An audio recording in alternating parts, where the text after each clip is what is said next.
kita akan mau usulkan ataupun akan kita kerjakan pekerjaan pelebaran drainase. Otomatis kita sosialisasinya itu minimal 1 tahun sebelumnya. Oke. Nah, itu tugas saya sebagai anggota DPRD, bagaimana usulan ini tetap dikawal sampai menjadi pelaksanaan. Fungsi kita di lapangan adalah bagaimana kita mensosialisasikan dengan aparat-aparat di lapangan, contoh dengan RT, dengan kelurahan, baik maupun dengan kecamatan, mensosialisasikan ini. Tujuannya untuk apa ya? Untuk kepentingan bersama.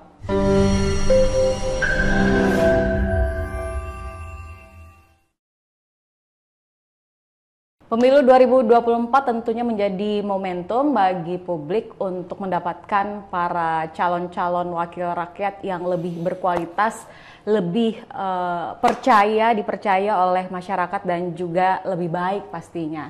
Dan di program podcast Ngopi, Ngobrol Inspirasi kali ini kita sudah kedatangan, beliau ini sudah duduk 1 periode di Basuki Rahmat, Komisi 3. Posisinya adalah sekretaris Komisi 3 DPRD Kota Samarinda. Siapakah anggota dewan yang ada di hadapan saya ini? Muda, ganteng, berwibawa, kemudian cerdas, ya. Memang harus yang seperti itu. Kita harus memilih wakil-wakil rakyat itu harus yang visioner. Ini adalah Bung Muhammad Novan Syahroni Pasi, AMD. Oke, ini biasa dipanggil Bung Novan. Ya. Iya, dikenalnya Bung Novan. Ya, gimana kabarnya, Bung Novan? Alhamdulillah baik. Alhamdulillah sehat walafiat, selalu. Semangat terus, baik terus. Semangat. Betul. Dan selalu semangat pagi. Semangat pagi ya. Selalu menginspirasi juga pastinya ya, Bung Novan ya. Oke. Ya, jadi di sini Bung Novan ini adalah warga Air Putih ya. Betul warga sekali. Air Putih yang kemudian kembali untuk mengabdi di Basuki Rahmat, tentunya di DPRD Kota Samarinda. 1 periode 5 tahun ya, 5 tahun sudah menjalani sebagai anggota DPRD Kota Samarinda, kemudian masih ada keinginan tentunya untuk mengabdi lagi di sana, untuk mengabdi lagi untuk wakil-wakil rakyat, kemudian juga untuk warga Air Putih khususnya ya, Bung Novan ya. Betul sekali. Oke, sebenarnya apa sih yang masih belum tercapai? Ya sebenarnya begini, kaitan tentang pengabdian ini sendiri adalah salah satunya adalah tugas ya. Oke. Jadi saya untuk maju ke periode kedua ini adalah tugas dari partai kami dan saya juga masih kuning. Ya, Partai Golkar. Beringin. Ya, beringin. Ya. Jadi saya masih ditugaskan oleh Ketua Umum kami untuk kembali maju di Dapil Samarinda Ulu. Oke.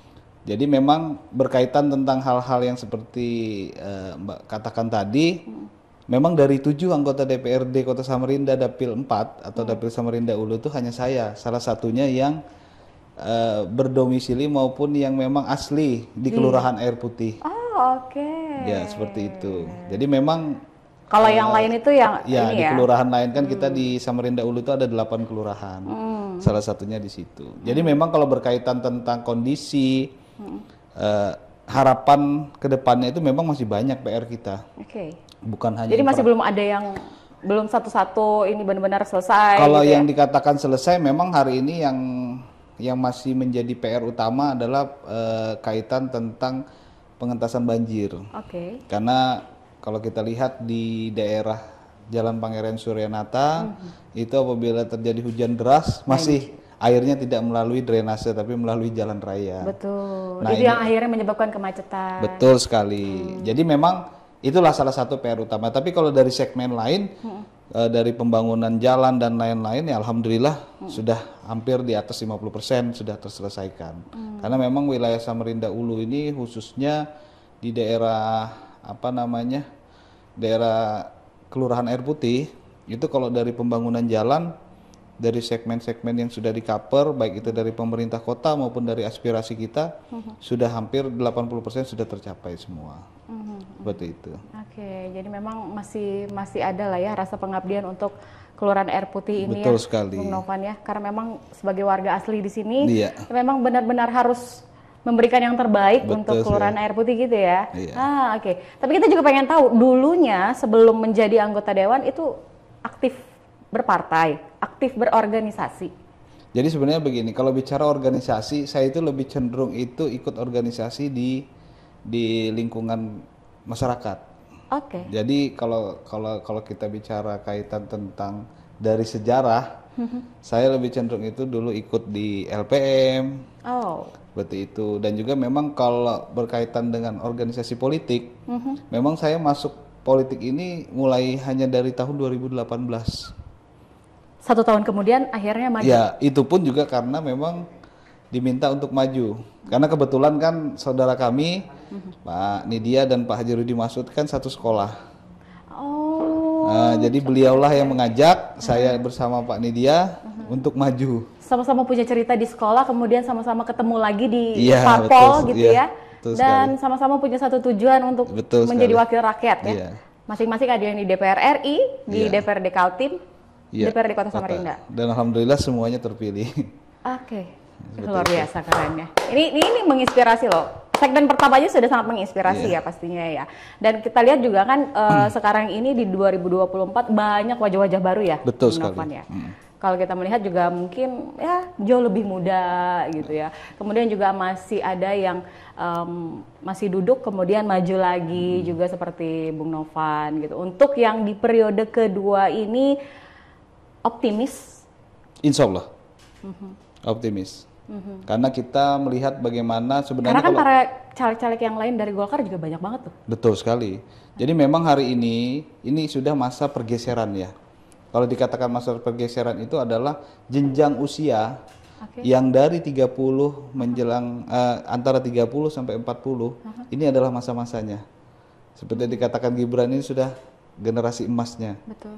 Makanya kalau di usia 40 sampai 50 maupun 60 itu jenjangnya sudah terjadi pergeseran. Dan mungkin nanti di 2029 pun mungkin tidak ada lagi yang mohon maaf misalnya yang usia 50 up itu sudah mungkin mereka akan berkompetisi di tingkat provinsi. Seperti itu. Karena tuntutan zaman saat ini ya memang harus yang lebih aktual, harus lebih aktif. Makanya ada hashtag kami kan bergerak terus bergerak. Bagaimana kita menjadi anggota DPRD kalau kita hanya duduk di kantor Betul.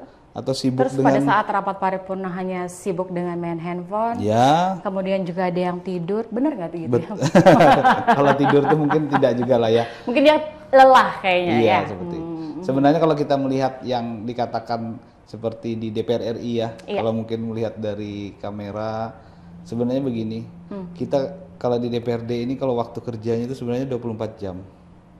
24 jam ngapain aja tuh? Sebenarnya seperti itu. Kenapa? Kita bisa saja melihat kondisi di masyarakat itu, misalnya contoh misalnya terjadi bencana. Oke. Walaupun saat ini informasi kan cepat ya melalui Betul. kawan-kawan relawan dan hal-hal lain lah ya. Tapi paling tidak kita sendiri harus cepat melihat. Karena di DPRD ini kan bicara masalah kebijakan. Tugas DPRD itu apa sih? Ada 3 kan? Legislasi, Iya. budgeting, Budgeting. dan pengawasan. Nah, fungsi inilah yang kita lihat. Andai kata misalnya kita melihat kejadian, oh pada saat penanganan awal seperti apa. Jadi kita akan melihat ini dari sisi kebijakan nantinya yang akan kita rangkum dan kita sampaikan ke pemerintah terkait. Ke eksekutif Itulah ya. ke eksekutif. Itulah fungsinya DPRD. Jadi kalau cuma DPRD yang sifatnya seperti hanya duduk di meja, taunya cuma tanda tangan. Nah, itu kalau bagi saya tuh kita harus tahu di lapangan. Asiknya di DPRD itu begitu. Kerja kita itu di lapangan melihat apa sih sebenarnya kekurangan, apa sih yang harus dibijakin. Disitulah fungsi kita. Apa sih yang bisa saya lakukan untuk masyarakat? Apalagi kayak Bung Novan untuk keluaran air putih ya. Iya. Ya sebenarnya kalau kita bicara pada saat sudah kita dilantik, tugas kita adalah bagaimana sekota Samarinda. Oke. Karena kan kita DPRD Kota Samarinda, walaupun kita punya dapil yang namanya Samarinda Ulu. Dan notabene bukan hanya kita lebih memprioritaskan air putih, tapi semua segmen mayoritas adalah sekota Samarinda. Tapi memang dari hal tersebut minimal daerah-daerah di dapil kita lah yang harus lebih dulu kita prioritaskan. Oke. Seperti itu. Oke. Tapi kan kalau di sini Bung Novan seringkali juga tidak sih berkoordinasi gitu dengan teman-teman yang kemudian di DPRD Kaltim atau mungkin juga yang di pusat gitu kan, pastinya kan ruang lingkupnya lebih luas lagi ya. Oh iya, kalau pasti. di dewan gitu. Apa Contoh sih? begini, kalau kita bicara koordinasi di tingkat provinsi saja ya, Iya. kita kan punya wakil rakyat di DPRD Kaltim kan dari Dapil Samarinda 1 itu ada 2 orang ya, Oke. Pak Sabto dan Pak Nidya Listiono. Bahkan itu juga tidak menutup kemungkinan dengan partai lain yang punya dapil di Samarinda. Kaitan tentang koordinasi ini adalah bagaimana mengenai kebijakan. Kita di kota Samarinda ini ada yang namanya masuk ranahnya aset pemerintah kota. Ada yang namanya masuk aset pemerintah provinsi maupun pemerintah pusat. Betul. Contoh saja misalnya dari sisi jalan. Pada saat kita di kota Samarinda sudah melakukan pembenahan dari sisi infrastruktur jalan, tapi tidak sinergi dengan pembangunan infrastrukturnya jalan di tingkat aset provinsi, itu kan kesannya tidak linear dia. Nah, ini yang sering kita lakukan koordinasi. Terus yang kedua kaitan tentang masalah budget. APBD kita kan pasti juga ada masuk yang namanya bantuan keuangan dari provinsi. Iya. Itulah yang memang kita harapkan sebesar-besarnya kawan-kawan di tingkat provinsi itu memperjuangkan untuk dapilnya khususnya Kota Samarinda. Betul. Biar bisa pembangunan kita ini merata. Merata. Karena waktu 5 tahun itu sebenarnya tidaklah lama, sebentar saja. Nggak terasa Nggak ya. terasa. Karena kalau kita Makanya tidak saking nggak terasa running, itu karena sering terjun ke lapangan dan kita melihat langsung gitu ya. betul. Bang Fon, ya. Jadi Kita ini kan sebenarnya begini. Dalam hal kebijakan itu seperti sebuah kapal besar ya. Oke. Kalau kita katakan sebuah kapal besar, kapal pesiar gitu lah ya. lebih besar Oh, lagi. lebih besar lagi ya? Lebih besar lagi seperti apa? Pada saat kita memutar haluan, itu tidak bisa langsung bermanuver. Pasti Ada hitung-hitungannya dulu nih. lambat lah ya pergerakannya. Jadi memang kebijakan kita pada saat baru dilantik mungkin akan bisa lebih efektif dan dirasakan masyarakat paling tidak 2-3 tahun berikutnya. Efeknya dari kebijakan-kebijakan yang ada. Itu seperti yang saya katakan tadi, seperti kapal. Beda kalau kita bermanuver seperti kendaraan roda 4, kita putar setir langsung terasa. Nah, seperti itu. Oh, oke. Tapi selama menjadi anggota dewan pernah nggak sih pada saat rapat paripurna bersama dengan eksekutif gitu, gontok-gontokan nih soal budget? Ya kalau berkaitan itu kan sebenarnya bicara kalau kita sebelum melakukan rapat banggar ya, Badan Anggaran itu kan ada yang namanya kebijakan umum anggaran. Oke. Nah inilah yang memang harus kita prioritaskan dulu karena dasar penganggaran hari ini kan juga ada panduan, baik itu dari Kementerian Keuangan maupun panduan dari Kementerian Dalam Negeri. Jadi contoh misalnya ada yang namanya kebijakan tentang rencana anggaran jangka menengah maupun jangka panjang. Kan semua itu harus sinergi. Oke. Contoh dengan program kepala daerah itu juga harus dituangkan di dalam kebijakan anggaran per setiap tahunnya. Hal ini yang memang harus sejalan. Sejalan ya. Sejalan. Sering terjadi perbedaan itu pada saat Betul. kita bicara mana yang lebih diprioritaskan. Itulah yang Karena sempat terdengar dulu Bang Novan, ya kan? Wah rame tuh kayaknya ya di media cetak gitu di koran. Wah anggota dewan yang ini bersuaranya begini, kemudian juga dari pemerintah kota, wali kotanya juga begini gitu. Akhirnya ya sebenarnya kalau berkaitan itu hal yang sangat lumrah. Lumrah. Ya. Karena kita dalam melakukan prioritas anggaran ini kan dari sudut pandang ataupun perspektif yang berbeda. oke. Ini yang tapi acuannya tetap ada. Bagaimana visi dan misi kepala daerah dituangkan juga dari aspirasi yang dituangkan masyarakat ataupun disampaikan masyarakat melalui kami di anggota DPRD. Salah satunya melalui jalur reses. Aha. Kami kan punya jalur untuk menyampaikan aspirasi itu ke pemerintah kota dari masukan masyarakat. Nah, seperti itu. Nah, kalau saya melakukan pengumpulan aspirasi itu bukan hanya di masa reses, tapi di waktu-waktu seperti biasa seperti ini. Kita kan sering berbaur ya. Apalagi mendekati tanggal 14 Februari ya Bang? Ya kalau itu sih sebenarnya hanya momentum politik. Oke. Tapi sebenarnya kalau berkaitan dengan hal-hal lain, ya mereka pasti tetap memberikan penyampaian masukan. Contoh misalnya, Pak kami sering kebanjiran, Pak kami sering apa yang namanya Air sering mati kemacetan, nih, Pak, air gitu. mati dan lain-lain. Itu kan sebenarnya aspirasi yang setiap hari kita dengar. Nah bagaimana cara kita untuk bisa sesegera mungkin bukan hanya menyampaikan tapi minimal kita meminta kepada pemerintah kota selaku pelaksana untuk dapat merealisasikan itu secepatnya. Nah, hal ini yang kering terjadi berkaitan tentang ya itu tadi yang Mbak bilang gontok-gontokan, sebenarnya bukan gontok-gontok, ini bicara prioritasnya yang mana. Oke. Nah, seperti itu. Mana yang lebih diprioritaskan nanti? Tapi kayaknya kalau nggak gontok-gontokan nggak seru sih ya, Bung ya. Kalau misalkan cuma sejalan aja gitu ya, kan ya seirama kayaknya nggak rame juga gitu kan. Karena memang biasanya kan begitu tuh. Iya. Sebenarnya kalau bicara kaitan di lembaga politik ya, bedanya eksekutif dan legislatif ini, kalau legislatif ini kan dia kolektif kolegial. Memang kita punya namanya unsur pimpinan, ketua DPR dan wakil ketua DPR. Tapi keputusan adalah kolektif kolegial. Beda halnya dengan eksekutif. Apabila bilang kepala daerahnya A, otomatis di bawahnya ngikut. Kalau kita tidak, ini yang sering terjadi. Kalau misalnya di internal DPRD, begitu juga dengan eksekutif. Eksekutif pengen prioritas ini, tapi kami dari aspirasi ataupun masukan masyarakat pengen ini yang didahulukan. Nah, pada saat kebijakan anggaran itu akan kita lakukan, ini yang sering terjadi. Itu biasanya berapa lama itu? Range-nya? Ya, kalau bicara begini. Ini tahun 2024. Ini sudah kita bicara masalah masukan bagaimana pembangunan di 2025. Yang 2024 sudah selesai dibahas. Maksud kita dibahas itu sudah kita usulkan dan lain-lain di 2023 awal. Jadi hari ini kita bicara ini bagaimana nanti di 2025 itu sudah apa yang kita usulkan itu bisa terrealisasi nanti di 2025. Secepat-cepatnya di anggaran perubahan 2024 seperti itu. Jadi kita, makanya saya bilang tadi seperti bermanuver kapal besar, tidak bisa langsung. Apalagi kita dengan aturan sekarang terkait tentang Permendagri dan lain-lain, kita harus bisa menggunakan apa yang namanya sistem budgeting melalui program SIPD. Semua itu tidak mudah. Betul. Itu yang harus dipersiapkan oleh kawan-kawan di eksekutif juga, baik itu di OPD. Makanya kita mengawal hal-hal tersebut. Lagi disosialisasikan, terus kemudian mulai dijalankan ya pelan-pelan ya melalui SIPD itu. Contoh misalnya di bulan Februari ini kan ada namanya musrenbang tingkat kota. Nanti di bulan Maret akan ada namanya musrenbang tingkat provinsi. Ini usulan yang ada ini yang kita akomodir ataupun kita rangkum dari masukan masyarakat, baik itu dari tahun 2022 maupun 2023, bahkan dari 2021 bahkan sebelumnya yang belum terselesaikan.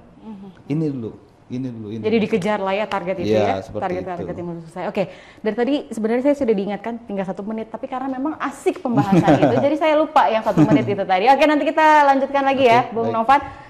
Silahkan dulu, ini ada hidangan, ini kopi persembahan Escafe, nanti bisa di-review rasanya seperti apa setelah kita harus jeda dulu dan kita akan kembali.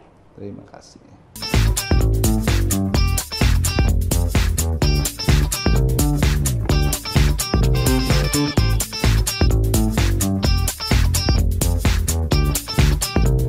Ya, sudah diminum? Oh iya.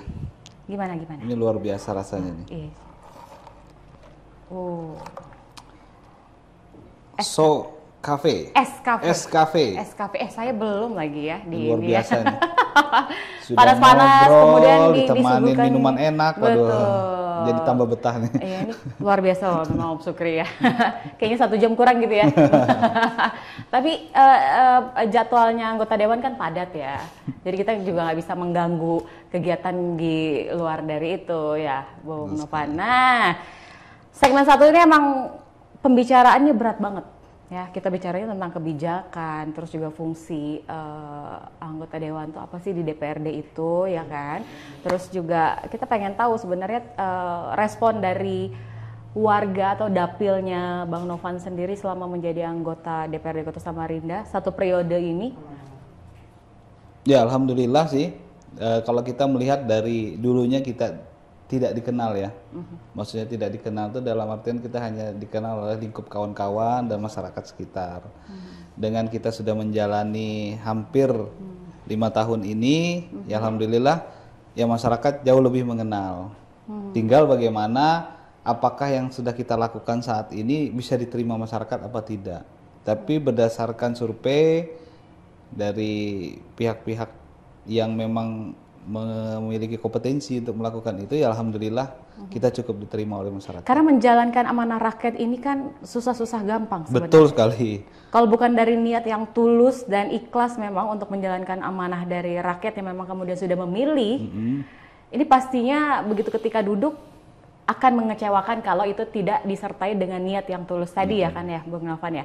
Tetapi kalau misalkan kita itu memang menjalankannya dengan benar-benar, iya aku menjalankan posisi ini memang untuk rakyat. Saya sebenarnya kalau di DPRD ini sebenarnya aktivitasnya seperti apa ataupun kebiasaan kita hari-hari. Kalau kita biasa nongkrong di tempat di warung-warung nasi ataupun apa, atau kita olahraga, itu kan biasa kita berbaur. Disitulah kadang kita menyerap aspirasi masyarakat. Yang namanya masyarakat ini kan punya berbagai macam keinginan. Itulah yang saya selalu sampaikan, bahwasanya keinginan-keinginan yang ada ini, ada yang memang bisa kita realisasikan melalui kebijakan, ada yang tidak. Ya salah satunya misalnya, Pak, saya ini kalau drainase ini dilebarin, saya tidak bisa jualan. Ya secara mohon maaf, misalnya secara peraturan tempat mereka berjualan ini sudah tidak maksudnya melanggar aturan. Tapi kita kan melihatnya bukan dengan kacamata kuda ya. Kita melihatnya dari aspek berbagai macam aspek. Yang paling berat itu adalah apabila kita berada di titik yang harus mengambil kebijakan antara sosial kemanusiaan dengan aturan. Ini yang kadang terjadi. Mana yang kadang-kadang itu didahulukan ya? Ya, kalau kita bicara aspeknya bagaimana efek dari dia contohnya pedagang ya. Efek dari pedagang ini lebih besar mudaratnya apa manfaatnya? Ya, kadang kita dibenturkan dengan hal-hal tersebut. Ini yang kadang maksud kita tidak bisa juga dengan kacamata kuda, harus saklek, yang namanya aturan harus begini. Betul, aturan jelas. Tapi ada yang dalam artian, ini kebijakan. Bukan kita membolehkan juga, bukan juga kita melarang. Kita akan melihat pada saat ini sudah harus dilakukan, contoh misalnya pelebaran drainase. Pada saat ini memang harus dilakukan pembersihan, ya harus dilakukan pembersihan pedagang-pedagang ini. Tapi apakah harus disosialisasikan dulu misalnya kepada para pedagang yang ada itu, maksudnya diberitahu dulu gitu supaya mereka nggak kaget. Betul. Gitu. Betul. Kalau kita bicara pasti seperti itu. Kalau saya, karena kan nggak mungkin langsung. Ya tidak bisa langsung ya? action. Contoh misalnya, ini kita akan mau usulkan ataupun akan kita kerjakan pekerjaan pelebaran drainase. Otomatis kita sosialisasinya itu minimal 1 tahun sebelumnya. Nah, itu tugas saya sebagai anggota DPRD, bagaimana usulan ini tetap dikawal sampai menjadi pelaksanaan. Nah, itu salah satu tugas saya. Nah, fungsi kita di lapangan adalah bagaimana kita mensosialisasikan dengan aparat-aparat di lapangan, contoh dengan RT, dengan kelurahan, baik maupun dengan kecamatan, mensosialisasikan ini. Tujuannya untuk apa ya? Untuk kepentingan bersama. Kayak contoh di Suryanata, pedagang kan banyak tuh di atas. Masih banyak ya? Kan banyak tuh di atas drainase. Betul. Nah, harapan kita kan kita mau melakukan pelebaran drainase. Kapan dimulainya? Ya, ini masih diperjuangkan karena itu masuk ranahnya 2 hal. Memang uangnya cukup gede itu. Yang pasti puluhan miliar. Kita harus juga tidak bisa serta-merta bisa memaksimalkan di 1 tahun anggaran, karena apa? Kan di kecamatan ataupun kelurahan lain juga butuh hal-hal tersebut. Sedangkan memang kita mengalami kenaikan APBD maupun kenaikan PAD, tapi kan tetap kebutuhan juga lebih besar. Jadi itulah yang kadang misalnya kita segmenkan seperti. Nah, inilah tujuannya kadang kita minta bantuan keuangan dari pemerintah provinsi yang diperjuangkan oleh perwakilan kita yang ada di DPRD provinsi, biar bisa sama-sama jalan. Jadi biar masyarakat Kota Samarinda juga bisa merasakan itu gitu ya. Makanya saya bilang target kita ini kita harus kerja cepat, karena kalau kita lambat, contoh kalau kita tidak bisa mengusahakan ini bisa terrealisasi di 2025, maka ya nunggu 2 tahun lagi, 26 lagi, kan kondisi ekonomi kan tidak tahu, apalagi kita ini kan habis mengalami turbulensi lah ya, dari tahun 2020, 2021 pandemi Covid, itu semua anjlok. dan kita baru mulai bangkit di tahun 2022. Nah inilah yang ibarat orang itu baru mulai bangkit ini, otomatis dari sisi anggaran dan ini harus dikejar, di running gitu loh, harus cepat supaya kita bisa memaksimalkan pembangunan. Ditambah lagi Samarinda sebagai kota penyangga dari IKN sendiri. Nah, otomatis infrastruktur, kita bicara infrastruktur saja, infrastruktur harus terus digenjot pembangunannya. Karena biar bagaimanapun kota yang hari ini menjadi destinasi baik itu wisata maupun perdagangan hanya di 2 kota. Kalau kita berkaitan tentang kota penyangga yang ada di IKN, hanya Balikpapan dan Samarinda yang punya fasilitas cukup baik. Nah, infrastruktur di kota Samarinda inilah yang harus terus kita bangun supaya ya contoh kemacetan, belum lagi ya pusat wisata itu yang memang kita kayaknya memang yang harus diperhatikan juga adalah wisata sih, karena kalau kita lihat masyarakat Samarinda ini kurang untuk sangat tempat minim wisata. sebenarnya. Betul, gitu kan, jangan yang kayak mall-mall terus yang dibangun gitu ya, kan ya, Bung Novan ya gitu. Karena ya kita juga harus memperhatikan hal-hal yang begitu agar mungkin banyak yang datang juga gitu dari luar, jangan hanya ke Balikpapan misalnya gitu kan, dari sini juga perlu dipikirkan juga kan gitu ya.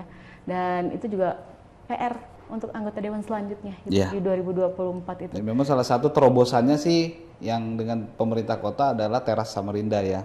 Itu salah satu terobosan. Selain kita memperluas ruang terbuka hijau kita, itu juga akan menjadi daya tarik lah untuk orang misalnya berkunjung ke Samarinda untuk melihat teras Samarinda di luar dari destinasi alam ya. Betul.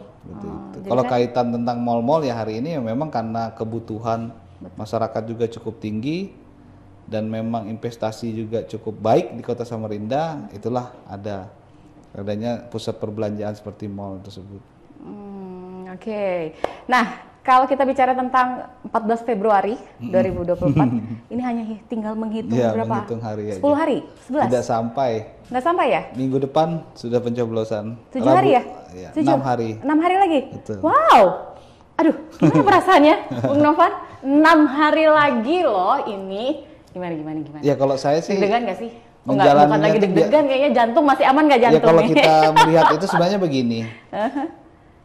Kalau deg-degan itu pasti ya, karena sesuatu yang apa ya, kalau sesuatu manusiawi dan sangat wajar kayaknya. Ya manusiawi lah, cukup wajar. Tapi sebenarnya kalau saya secara pribadi, hasil dari 14 Februari itu nanti adalah wujud apakah masyarakat mengapresiasi yang sudah saya lakukan apa tidak.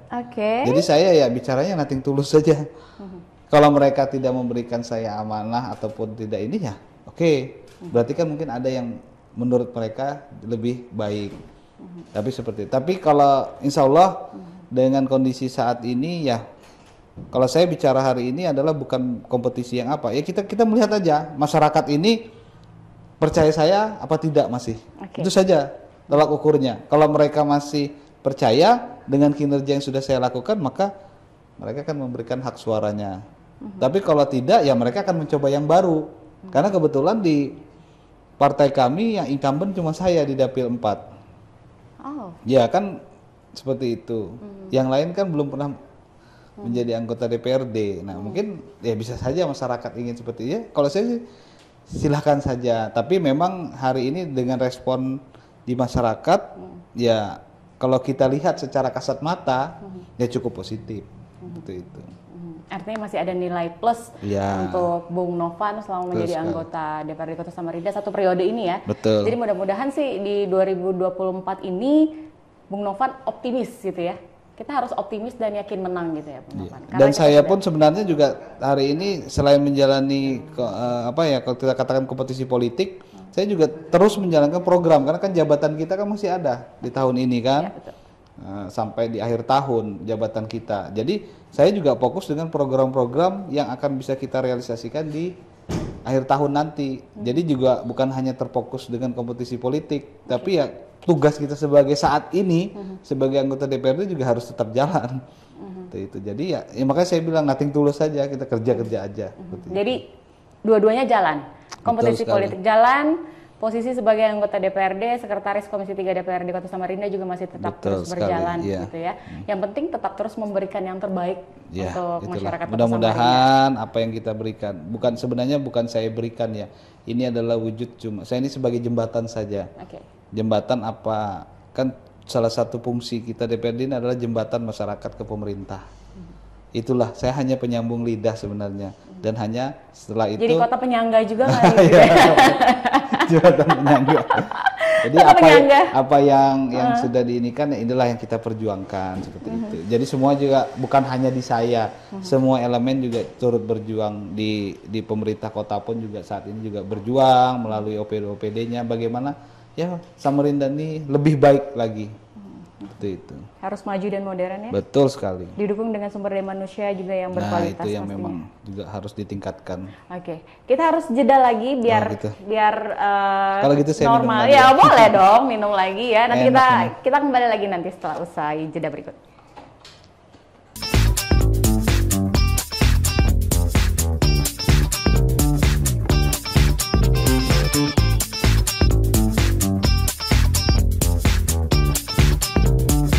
Nggak terasa ya kita ini udah di segmen ketiga, Bung Novan, ngobrol-ngobrol, tahu-tahu udah mau kelar gitu ya.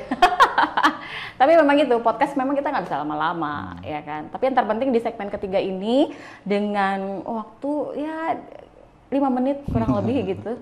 Ya pastinya mungkin ada yang ingin disampaikan oleh Bung Novan pada kontestasi politik di 2024 ini, pemilu 2024. Oke, di sini mungkin khususnya di Kota Samarinda ya, kita bicaranya khusus di Kota Samarinda, suhu perpolitikan itu tidak terlalu panas seperti yang ada di pusat, ya.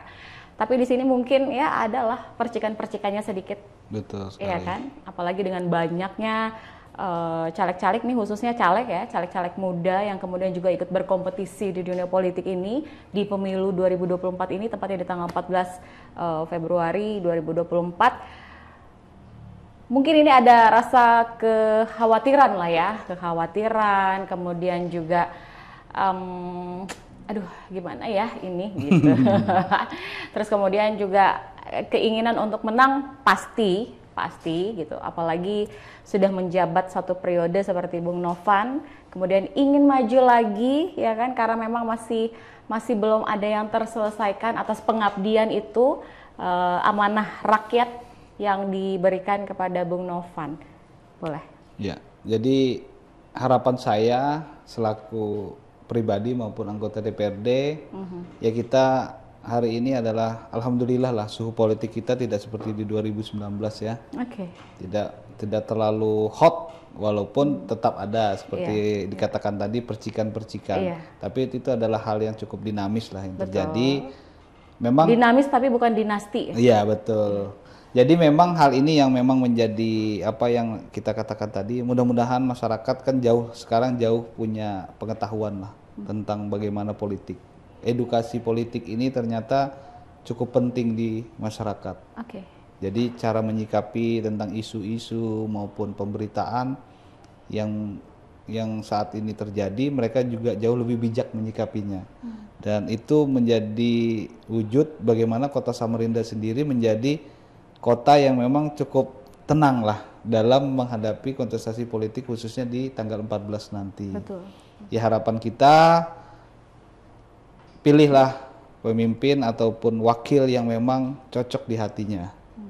Jadi yang bicara adalah pilihlah pemimpin yang memang cukup rasional, bukan hanya faktor populer tapi bicara instrumen-instrumen yang memang layak untuk mereka pilih. Seperti itu. Dan juga gunakan hak suara, jangan sampai kita tidak hadir pada saat nanti di tanggal 14 Februari. Gunakan hak suara secara maksimal sehingga kita juga ikut memberikan suara kita dan mensukseskan pesta demokrasi kita di tahun 2024 ini seperti itu. Jangan sampai hanya berdiam diri di rumah. Betul gitu ya. sekali. Karena memang itu rugi ya. Sayang sekali. Satu suara itu akan merugikan sebenarnya. Betul untuk sekali. 5 tahun yang akan datang. Betul. Baik itu untuk memimpin negara ini ataupun juga para wakil-wakil rakyat DPRD, ya. Iya, betul sekali. Baik itu DPR RI, kemudian juga DPRD provinsi dan kabupaten kota betul gitu ya. Jadi memang para wakil-wakil rakyat ini berharap khususnya kepada masyarakat Kota Samarinda untuk bisa berpartisipasi pada 14 Februari 2024. Khususnya nih yang para Gen Z kayak saya. Gen-Z. Saya tuh sukanya yang harus muda terus gitu ya. Walaupun usia tidak lagi muda tapi memang semangat juga. Energik. Makanya hashtag kita kan terus bergerak terus. Jadi kita tidak bisa menjadi generasi yang diam. Betul. Ya terus aktif lah dengan segala kompetensi masing-masing. Walaupun kita punya keahlian di bidang apa, itulah yang dimaksimalkan. Itu supaya kita bisa bukan hanya meningkatkan kompetensi dan kemampuan kita, tapi memberikan peran lah bagi negara maupun di kota kita sendiri. Seperti itu. Oke. Kalau nanti terpilih di 14 Februari ini, artinya kan 2 periode. Apakah masih ingin mengabdi di Komisi 3 atau nanti ingin beralih ke Komisi 1, 2 atau mungkin juga 4? Ya kalau saya secara pribadi itu tergantung penugasan ya. Karena kan kita di praksi ini kan kita istilahnya bos kita adalah ketua partai, tuan kita adalah masyarakat. Jadi tergantung nanti bagaimana penugasan dari partai. Apakah kompetensi saya yang sudah saya lakukan di leading sektor Komisi 3 ini sudah cukup baik, maksimal, itu nanti kinerjanya berdasarkan apa yang disampaikan masyarakat melalui partai. Jadi kalau mau bicara saya secara pribadi, saya mengikuti apa yang diperintahkan oleh partai. Oke, saya pikir tadi pengen bertahan aja di Komisi 3. Oh gitu. Tergantung. Karena di situ kayaknya air gitu semua ya Komisi 3 itu katanya kan enak tuh kita bisa berenang terus gitu ya. basah gitu. Oke. Aduh nggak terasa banget ya nih Bung Novan. Aduh kita juga mengucapkan terima kasih akhirnya bisa hadir karena memang dari tahun kemarin sebenarnya ini diundang ya. Ini jujur ini dari tahun kemarin waktu itu diundang Bung Novan ini sampai akhirnya pergantian tahun dan di 2024 ini beliau baru bisa hadir di podcast ini. Saya mohon maaf. Iya, itu karena memang jadwalnya yang padat ya keluar kota terus ya. Enggak juga sih ya. Memang karena pas kebetulan jadwal podcastnya bersamaan dengan agenda lain seperti gitu. itu. Saya pikir tadi kalau bersama dengan agenda lain ya udah diundang aja podcastnya ikut gitu ya kan. Gitu. Berarti kita gitu. Kedepannya kita podcast di luar kota ya. Betul. Boleh kita agendakan gimana ya Om Sukri, boleh ya Om, boleh katanya Om Sukri gitu. Oke, terima kasih Bung Novan, sehat selalu. Mudah-mudahan di 2024 ini menjadi pilihan terbaik ya. Amin. Dan kemudian bisa menjalankan kembali untuk 2 periode di DPRD Kota Samarinda, tepatnya di Basuki Rahmat sana. Kita tunggu nanti undangannya kalau memang sudah duduk lagi. Siap. Untuk kedua periodenya. Berarti kalau 2 periode 10 tahun dong ya jadi anggota dewan ya. Iya, bisa lah kita nanti kalau beliau kemana gitu kita dibawa podcast di luar ya, kan. Podcastnya kita di luar. Oke, terima kasih dan nanti kita akan berjumpa lagi di program Ngopi Ngobrol Inspirasi tentunya dengan narasumber lainnya yang juga bisa memberikan inspirasi serta inisiasi untuk kita semua warga Kota Samarinda. Sampai jumpa.